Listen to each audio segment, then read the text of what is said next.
السلام علیکم سیریہ 10 میں خوش آمدید. میں ہوں فاطمہ ناصر اور اس خوبصورت صبح کا آغاز ایک ساتھ کرتے امید کرتی ہوں کہ آپ لوگ سب خیریت سے ہیں, اپنا خیال رکھ رہے ہیں, کوشش کریں کہ جتنا بھی ہو سکے اپنی سوسائٹی میں, کمیونٹی میں پازیٹیولی کنٹریبیوٹ کریں. ہمیشہ یہ چیز یاد رکھیں کہ ہم سب کی انڈیویجول رسپانسبلٹی ہے. ہم یہ نہیں کہہ سکتے کہ کسی اور نے کیا کیا, کسی اور نے کیا نہیں کیا. اپنی رسپانسبلٹی کو سمجھیں, اپنی ذمہ داری, اپنے کردار کو سمجھیں, اور ہم سب اپنی سوسائٹی میں مل کر اگر ایک اچھا کردار پہنچانے کی کوشش کریں گے. ہم کوشش کریں کہ جہاں تک ہو سکتا ہے دوسروں کی مدد کریں. اگر آپ ایک دن میں ایک کسی شخص کے لیے کوئی آسانی پیدا کر سکتے ہیں تو ہر طرح سے آپ کوشش کریں کہ ہر روز صرف ایک شخص, کوئی چھوٹی سی چیز بھی ہو سکتی ہے, کوئی بڑی چیز بھی ہو سکتی ہے, بٹ کبھی ایکسپیکٹ مت کریں کہ وہ بھی آپ کے لیے کچھ کریں گے. اور سوچیں اگر ہم سب یہ فیصلہ کر لیں تو ہم اپنی سوسائٹی کو کتنا بہتر کر سکتے ہیں. آگے بڑھتے ایک دن ایک نیکی میں مفتی احمد علی ہمارے ساتھ موجود ہوں گے, چلتے ہیں ان کی طرف.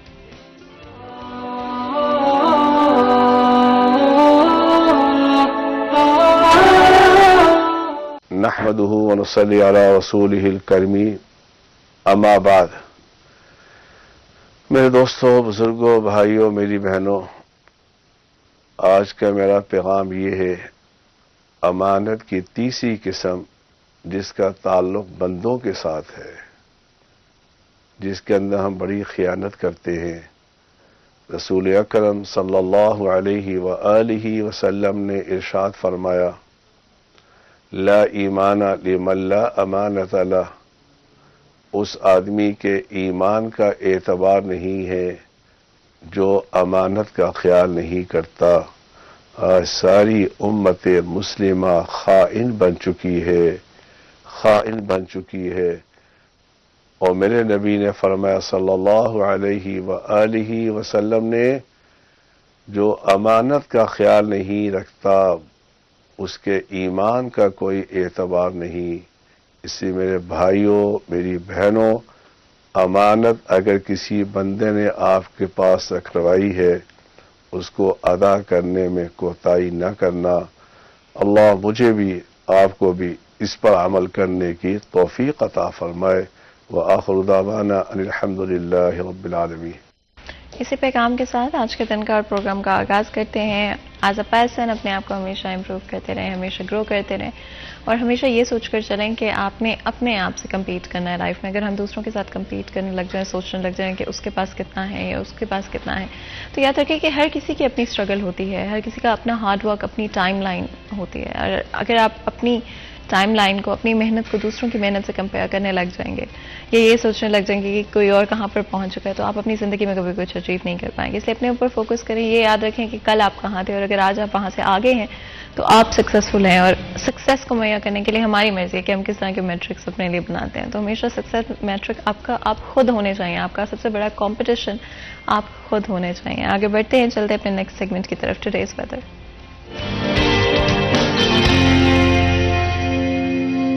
مریم رضا ہمارے ساتھ موجود ہوں گی, جانیں گے موسم کی صورتحال. جی مریم.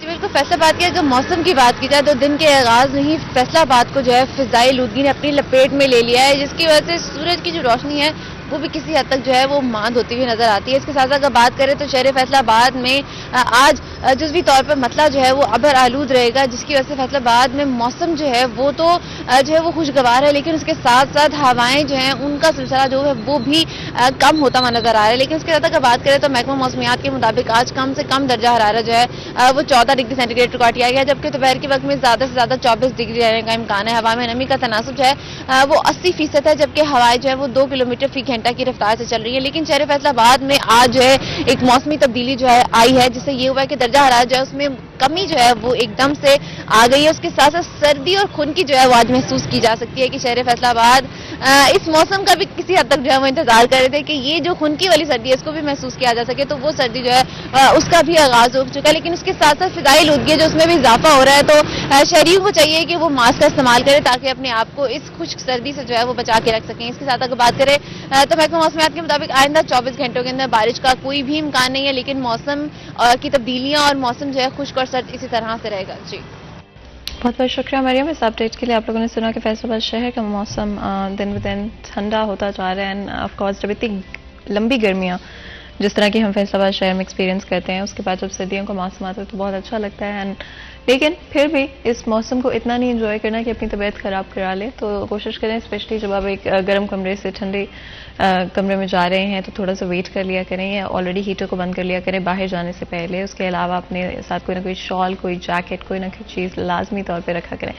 2 چیزیں جو کہ مجھے لگتا ہے گرمی ہو یا سردی ہو آپ کو نگلیکٹ نہیں کرنی چاہیے, وہ آف کورس ہائیڈریشن کے حوالے سے اپنے ساتھ پانی کی بوٹل کیری کریں, نیم گرم پانی کی بوٹل کیری کر لیں اور دن کے تھرو آؤٹ کوشش کریں کہ اپنے آپ کو ہائیڈریٹڈ رکھیں. اس کے علاوہ سن پروٹیکشن کا لازمی طور پر استعمال کریں. یہ بات یاد رکھیں کہ sun damage is very very real. ابھی نہیں محسوس ہوگا لیکن when you're past 30s اور 40s تو آپ کو وہ سن ڈیمیج کلیئرلی اپنی اسکن کے اوپر نظر آنے لگے گا. تو ابھی سے اپنی اسکن کا خیال رکھنا شروع کریں اور جس بھی ایج میں ہوں اپنی اسکن کیئر کا جتنا جلدی جتنا ارلی آپ خیال رکھنا شروع کر دیتے ہیں اتنی بہتر طریقے سے آپ آگے چلتے اپنی اسکن کو پرزرو کر پاتے ہیں. آگے بڑھتے ہیں, چلتے ہیں اپنے آج کے سبجیکٹ کی طرف. آپ جانتے ہیں کہ ہماری ہمیشہ کوشش ہے کہ ڈفرینٹ ایشوز کو ہائی لائٹ کریں.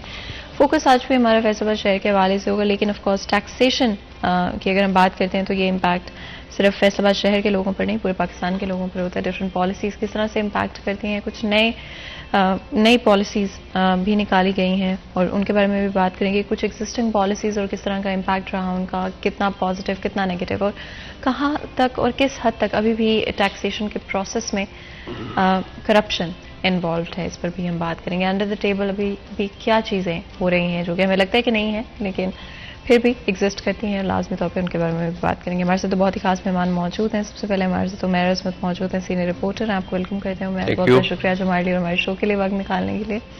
اسی کے ساتھ حماد افتخار ملک صاحب بھی ہمارے ساتھ موجود ہیں جو کہ سیکرٹری فیصل آباد ٹیکس بار ہیں. آپ کو ویلکم کرتے ہیں شو میں. بہت بہت شکریہ جو ہمارے لیے اور ہمارے شو کے لیے وقت نکالنے کے لیے. جس طرح میں بات کی تھی عمیر, ڈفرینٹ ایشوز جو کہ ایگزسٹ کرتے ہیں ٹیکسیشن کے پروسیس کو لے کر, آج بھی انڈر دا ٹیبل یا کرپشن میں کتنی آپ کو لگتا ہے کتنے پرسنٹیج لوگ موجود ہیں ٹیکس ڈپارٹمنٹس کے اندر یا ڈفرینٹ اور پروسیجرز میں جہاں پر بھی ٹیکسز کے معاملات ہوتے ہیں؟ بسم اللہ الرحمن الرحیم.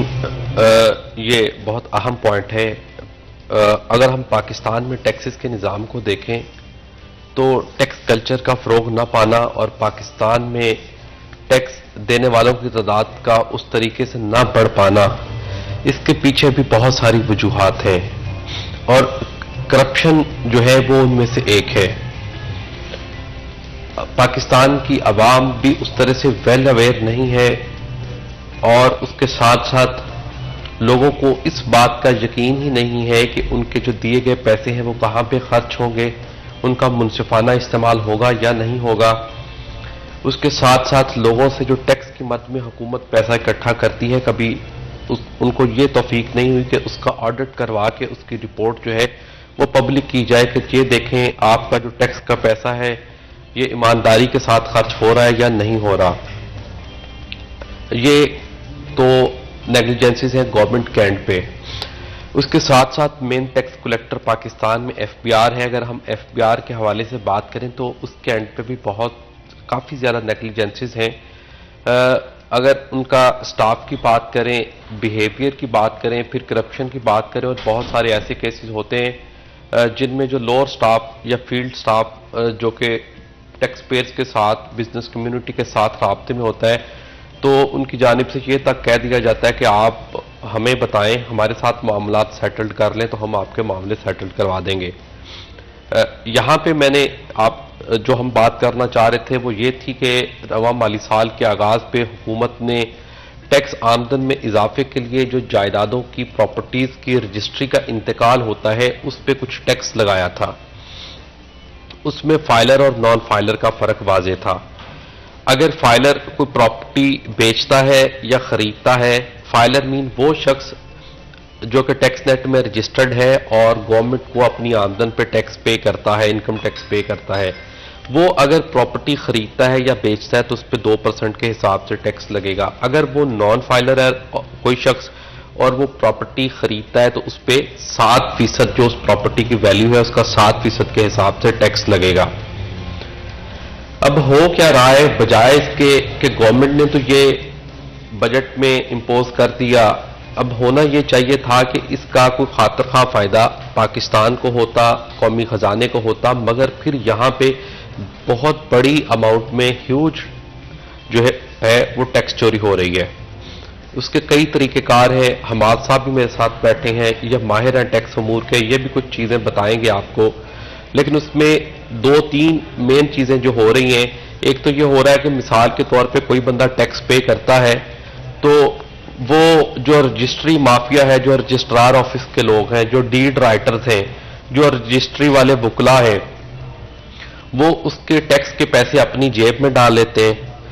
اس کو یا جعلی چلان دکھا دیا جاتا ہے اور پھر ایف بی آر کے لوگ اس پہ خاموشی اختیار کرتے ہیں جو کہ رجسٹرار آفس میں موجود ہوتے ہیں، اور اس بندے کی رجسٹری کر دی جاتی ہے. لیکن جب وہ گھر پہنچتا ہے تو اس کو پھر ایف بی آر نوٹس بھیج دیتا ہے کہ بھائی آپ نے یہ پراپرٹی خریدی ہے یا فروخت کی ہے، اس کی رجسٹری ہوئی، آپ نے ٹیکس پے نہیں کیا. وہ ٹیکس پہلے پے کر چکا ہے. وہ ایک رجسٹری پہ لاکھوں روپیہ جو ہے وہ ان چوروں کی جیب میں چلا جاتا ہے. اور متعلقہ محکمہ ایف بی آر والے میرے دوست سن رہے ہوں گے، وہ اس پہ خاموش رہتے ہیں. کئی طریقے ایسے ہیں. پھر کوئی بندہ نان فائلر ہے تو پھر یہ لوگ کیا کرتے ہیں کہ اس بندے کو پتہ بھی نہیں ہوتا کہ اس کے ساتھ کیا ہو رہا ہے. وہ خود ہی اسے شناختی کارڈ نمبر لے کے 1000 روپے اپنی جیب سے ادا کرتے ہیں اور اس کو فائلر بنا دیتے ہیں. ایکٹیو ٹیکس پیئر لسٹ میں اس کا نام شامل کر دیا جاتا ہے. اب اس سے فیس لی جاتی ہے نان فائلر والی 7%، لیکن اس میں سے 5% اپنی جیب میں ڈال لی جاتی ہے کیونکہ اس کو تو فائلر کر دیا، اور قومی خزانے میں جاتی ہے 2%. پھر یہاں پہ ٹیکس چوری ہوگی اور ایف بی آر پھر خاموش ہے، بورڈ آف ریونیو یہاں پہ خاموش ہے، صوبائی محکمہ بھی خاموش ہے، ایف بی آر بھی خاموش ہے. اور وہ لوگ پتہ نہیں حکومت کو تو کچھ اس کا فائدہ ہو رہا ہے یا نہیں ہو رہا. ایک طرف عوام بیوقوف بن رہے ہیں، ان کے ساتھ فراڈ ہو رہا ہے کہ ان کو دورے ٹیکسز دینا پڑ رہے ہیں، اور اس کے ساتھ جو عوام کی جیب سے نکل رہا ہے وہ پھر قومی خزانے میں جانے کے بجائے وہی چوروں کی جیب میں جا رہا ہے. تو اس سارے معاملے میں متعلقہ اداروں کی نااہلی ہے. حکومت کو اس پہ پراپر چیک اینڈ بیلنس ہونا چاہیے. اور آپ دیکھیں جب تک اس طرح کی لیکیجز ہمارے معاشرے میں، ہمارے ٹیکسز کے سسٹم میں ہیں، تو پھر کس طرح سے ہمارا ٹیکسز کا نظام جو ہے وہ بہتر ہو سکتا ہے. ہمارے صاحب بیٹھے ہیں، وہ اس بات کی تصحیح کر سکتے ہیں. کچھ عرصہ قبل ایک میٹنگ ہوئی تھی پاکستان ٹیکس بار کی، اور وہاں پہ ایف بی آر کے نمائندے، حکومتی نمائندے بھی موجود تھے. تو جو ٹیکس ماہرین تھے انہوں نے بتایا تھا کہ جتنی بھی ٹیکس کلیکشن ہوتی ہے اس میں ایف بی آر کا براہ راست کردار جو ہے وہ صرف چند % تک ہے. باقی وہ لوگ کوئی نہ کوئی بینیفٹ لینے کے لیے یا کسی نہ کسی ریزن کی وجہ سے وہ ایکسپورٹ میں یا امپورٹ میں وہ ٹیکس پے کرتے ہیں. تو یہ سسٹم کو کریکٹ کرنے کی، اس کو بہتر کرنے کی ضرورت ہے. اگر یہ چیزیں بہتر ہوں گی تو اس سے ہی ہمارے ٹیکس کا نظام جو ہے وہ بہتر ہو سکتا ہے. حماد صاحب اگر آپ کامنٹ کرنا چاہیں. اس میں جو ابھی عظمت صاحب نے بات کی کہ سب سے پہلے کہ لیکیج کی، کوئی بھی معاشرہ تب تک ترقی نہیں کر سکتا ہے جب تک اس کی ٹیکس کی کلیکشن بہتر نہ ہو. ٹیکس ایک بیک بون ہوتا ہے کسی بھی اکانومی کے لیے. اچھا، ہمارے انفارچونیٹلی یہاں پہ ایک ہے نا گیپ ہے کہ ٹیکس پیئر کا اور ٹیکس کلیکٹر ان کے درمیان ایک کانفیڈنس کا لیک ہے. کبھی بھی میں نے نہیں دیکھا کہ ایف پی آر نے کوئی ایسی اسکیم چلائی ہو، کوئی ایسے سیشن کیے ہوں، کوئی ایسے روڈ میپ کیے ہوں کہ جس میں وہ بزنس کمیونٹی کے کانفیڈنس کو وہ گین کر سکے. سیکنڈلی، ابھی رجسٹریوں کے بارے میں بات کی کہ 1 جولائی 2022 سے فائلر کے اوپر 2% اور نان فائلر کے اوپر 7% ٹیکس کر دیا، جو کہ لاسٹ ایئر تک وہ 1 اور 2% تھا. اب لوگوں کی، کیونکہ جب وہ رجسٹری کروانے جاتے ہیں تو جو ڈیڈ رائٹر، رجسٹری نویس ہوتے ہیں، ان لوگوں کی ایک ہے نا آپ یہ کہہ سکتے ہیں کہ بلیک میلنگ ہے یا ملی بھگت سے سب رجسٹرار کے آفس سے وہ رجسٹریوں کو پاس کروا لیتے ہیں without paying of income tax. Secondly, پھر کچھ لوگ اگر پے کرتے ہیں تو جیسا کہ ایک بندہ نان فائلر ہوتا ہے اس کو فائلر بنا دیتے ہیں، اور اس بندے کو پتہ بھی نہیں ہوتا. جب اس کو 3 سال بعد، 2 سال بعد ایف بی آر کی طرف سے نان ڈکلیریشن کے نوٹسز آتے ہیں، تب وہ ہمارے پاس آتے ہیں. ہم چیک کرتے ہیں کہ آپ تو فائلر بنے ہوئے 2 سال ہو گئے، 3 سال ہو گئے. وہ کہتا ہے ہمیں تو پتہ نہیں، میں نے ایک پراپرٹی خریدی تھی تب کا یہ ہو سکتا ہے، ادروائز نہیں. سیکنڈ نمبر پہ اس میں بھی 2-3 طرح سے لوگ ہے نا ٹیکس کے کو چوری کر رہے ہیں، جو رجسٹری اور سب رجسٹرار آفس وغیرہ. ایک تو فیک سی پی آر جو انکم ٹیکس کا چلان ہے وہ بنا کے سائل کو دے دیتے ہیں، اور وہ اس بیچارے کو پتہ نہیں ہوتا، وہ اس کو لے کے خاموش ہو جاتا ہے. کیونکہ اب ایف بی آر کا سسٹم انٹیگریٹ ہے اور وہ ٹیکس پیئر کی اس کی پروفائل میں وہ آ جاتا ہے جو ٹیکس اس کا کاٹ کے جمع کروایا ہوتا ہے، اور وہ اس کو تب پتہ چلتا ہے اگر وہ اپنا اینولی انکم ٹیکس گوشوارہ جمع جب کرواتا ہے. سیکنڈ نمبر پہ یہ کہ کچھ کیسز میں یہ بھی ہے کہ فورجڈ رجسٹری کی ویلیو وہ کر دیتے ہیں. فار ایگزامپل اس میں کتنا آپ کو لگتا ہے رول ایف پی آر کے ڈپارٹمنٹ کا ہے اینڈ کتنا اس میں فالٹ لوگوں کا ہے؟ دیکھیں لوگوں کو تو پتہ نہیں ہے. دیکھیں ہر بندہ ایجوکیٹڈ نہیں ہے, ہر بندہ ویل اویئر نہیں ہے ٹیکسیشن کی کمپلیکیشن سے. ایف پی آر کا رول میں اس لیے اس پارٹ پہ تھوڑا سا زیادہ کہوں گا کیونکہ جو رجسٹرار سب رجسٹرار کا آفس ہے جہاں پہ رجسٹریوں کا انتقال ہوتا ہے وہاں پہ ایف پی آر کا سٹاف بیٹھا ہوتا ہے. ان کی سول ڈیوٹی ہی یہی ہے کہ انہوں نے جب بھی اس رجسٹری کے ڈاکومنٹس آنے اس میں انہوں نے اپنے سے ریلیٹڈ جو انکم ٹیکس ہے اس کی چلان کی ویریفیکیشن کر دی ہے, آیا کہ وہ صحیح کیلکولیٹ ہوا ہے, وہ ٹائملی جمع ہوا ہے اور وہ سسٹم میں گورنمنٹ کے ڈپازٹ بھی ہوا ہے کہ نہیں. اگر ایسی چیزیں نہیں ہو رہی تو اٹ مینس کہ they are part and parcel involve in this ہے نا ریونیو لیکیج. اس لیے ایف پی آر کو اپنے ان سٹاف کو ایک تو وہاں پہ سینئر لیول کا بندہ ہونا چاہیے, وہاں پہ نا بڑے لو رینک کے ان کا سٹاف ہوتا ہے جو کہ 10-11 گریڈ کا کوئی بندہ ہوگا, ایٹ لیسٹ وہاں پہ ایک آڈیٹر لیول کا کوئی 13 گریڈ 14 گریڈ 15 گریڈ کا بندہ ہو جو ان چیزوں کو مانیٹر کرے اور اس کو ویجیلنٹ بھی ہو. سیکنڈلی ابھی ایک چیز بتائی کہ ریونیو کے حوالے سے جو پچھلے سال کا ایف پی آر کا اپنے کتاب ایشو ہوئی اس میں اگر کہیں کہ 6100 ملین کی ان کی کلیکشن ہوئی اور اس میں میجر جو پورشن ہے وہ امپورٹ کے اوپر جو انکم ٹیکس ڈیڈکٹ ہو جاتا ہے, اور سیکنڈ نمبر پہ جو سیلریڈ پرسن ہے ان سے ان کا امپلائر کارڈ کے تنخواہ سے وہ جمع کروا دیتا ہے. تھرڈ نمبر پہ ود ہولڈنگ ایجنٹ جب کسی کو پیمنٹ کرتا ہے تو اس نے اس کے اوپر ٹیکس کاٹ کے گورنمنٹ کو جمع کرا دینا اور اس کی پیمنٹ اس نے اپنے سپلائر کو کر دینی ہے. میجر کلیکشن کا پورشن فار ایگزامپل اگر میں آپ کو ایگزامپل دوں کہ ہے نا انکم ٹیکس ڈائریکٹ ٹیکس ہے اس 6100 ملین میں 2000 ملین کا اس کا پورشن ہے.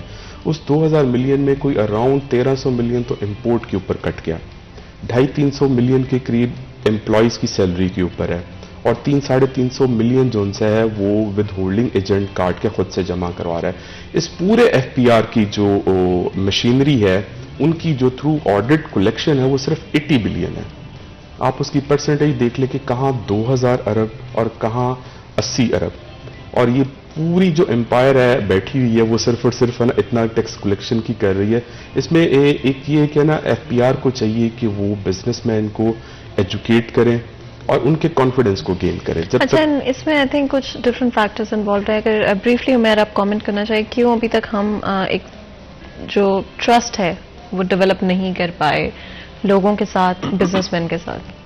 دیکھیں جس طرح سے میں نے ابتدا میں بات کی کہ سب سے پہلے تو جو شہری جو بزنس پرسن ایک اپنا ٹیکس دیتا ہے اس کو یہی نہیں پتا کہ اس کا ٹیکس کہاں پہ خرچ ہوگا. دوسرا اس پہ فیکٹر یہ ہے کہ جو ٹیکس دینے والے لوگ ہیں ان کو گورنمنٹ اس طرح سے فیسیلیٹیٹ نہیں کرتی جس طرح سے ہونا چاہیے.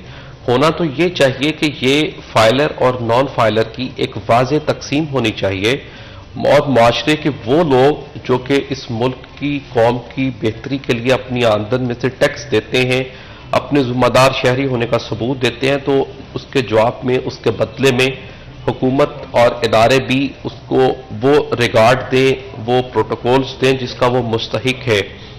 اگر ان کے بچوں کے لیے تعلیمی اداروں میں کوئی خصوصی ڈسکاؤنٹس, خصوصی سیٹس, سرکاری ہاسپٹلز میں ان کو ترجیحی بنیادوں پہ علاج, اسی طرح اگر وہ کسی بیرون ملک یا ایئرپورٹ سے ٹریول کرنا چاہتے ہیں تو وہاں پہ ان کے لیے کوئی اسپیشل کاؤنٹرز ہونے چاہیے.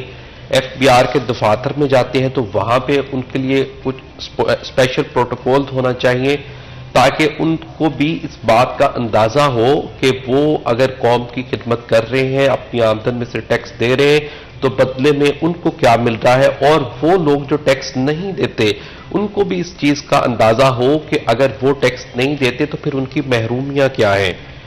یہ کچھ ٹیکسز کی اگر حد پہ بات کی جائے تو اس لیول پہ تو کچھ مراد ملا. ہم رجسٹری پہ ٹیکس کی بات کر رہے تھے کہ فائلر کو 2% اور نان فائلر کو 7% پے کرنا پڑتا ہے, مگر اس کے دائرہ کار میں عام زندگی تک میں اس کو پھیلانے کی ضرورت ہے تاکہ عام لوگوں کو زیادہ سے زیادہ اویئرنیس ہو. اینڈ آف کورس اس سے پہلے کہ ہم مزید گفتگو کریں کیونکہ بریک کا وقت ہو رہا ہے تو چھوٹا سا بریک لیتے ہیں, کہیں مل جائے گا ہمارے ساتھ.